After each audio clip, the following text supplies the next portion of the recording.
एसटीच्या बसेस आता लवकरच नव्या लुकमध्ये दिसणार आहे।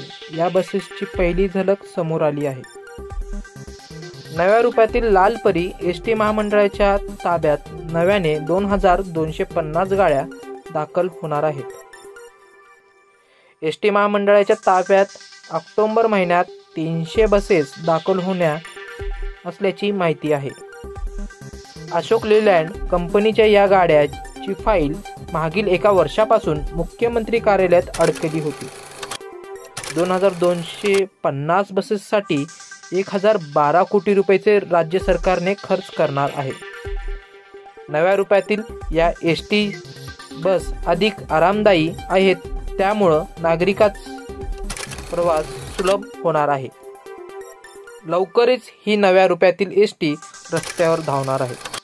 तुम्ही पाहतात महाराष्ट्र शक्ती न्यूज 6 विशेष लाईव्ह।